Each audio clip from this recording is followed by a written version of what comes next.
He went from an Indiana kid to the king of the Manhattan club scene to being convicted of manslaughter and is now a rehabilitated citizen. In the late 80s, Michael Alig founded the Club Kids, a group of eccentric and idolized personalities known for wild parties, outrageous attire, and excessive drug use.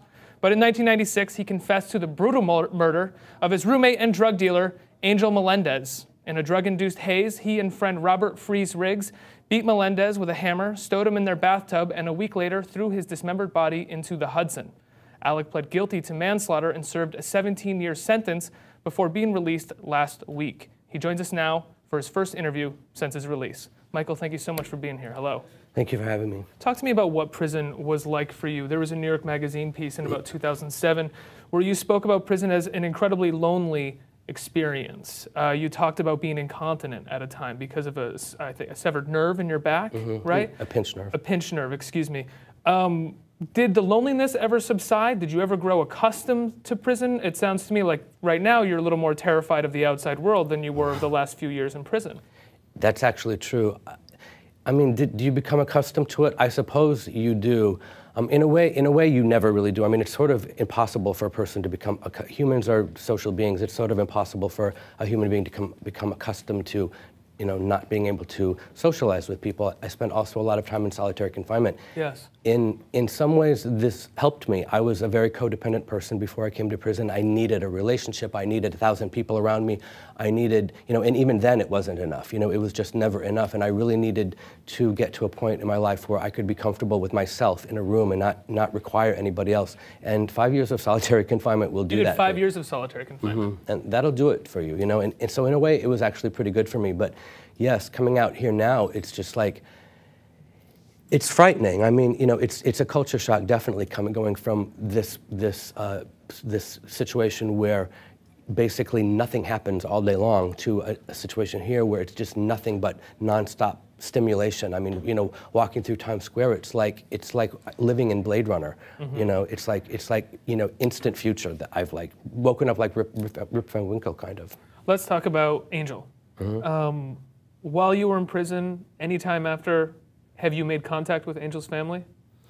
No, I'm actually not allowed to make contact. Part of my plea agreement is that I'm not allowed to make contact with them, nor am I allowed to have somebody else make contact with them for me.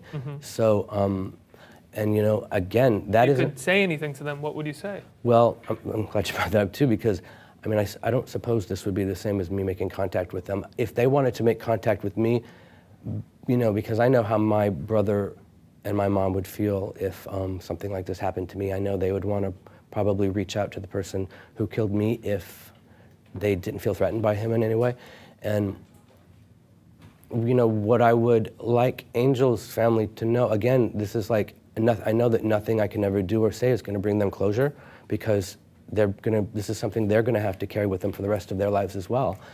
But if there's anything I could say that would make them maybe feel a little bit better, I'd like them to know that in spite of how the media has portrayed our relationship with Angel, again, it's this gallows humor thing. I have the same relationship with me and James and me and Walt Paper and me and Keoki and me and all of us sort of have this relationship where we can be very sarcastic and send barbs back and forth with each other, and I can make fun of James for being fat and bald, and he can make fun of me for, well, your haircut. Nothing. As he did. Yes, exactly. Yeah. And it doesn't really mean anything. I mean, if it meant something, we wouldn't have just had dinner the other day, So, in fact, we kind of get off on it a little bit. That's how we show our affection, strangely enough. And it's the same with Angel. Did we ever make fun of his clothes, or did we ever make fun of some aspect of his personality? Absolutely. But on the other hand, he was just like the rest of us. He was this kind of disenfranchised kid from New Jersey who felt that he didn't really belong for whatever reason. He was gay and he was, this or whatever. And you know what? When he came and he was part of the fold, part of the Club Kids, he was part of the family. And that's what I would like his family to know, that he was very loved. Despite what, horrible things we may have been quoted as saying about him in the newspapers, whatever, he was very loved. He was at our house. We had dinner with him all the time. I mean, he was very loved. He was happy.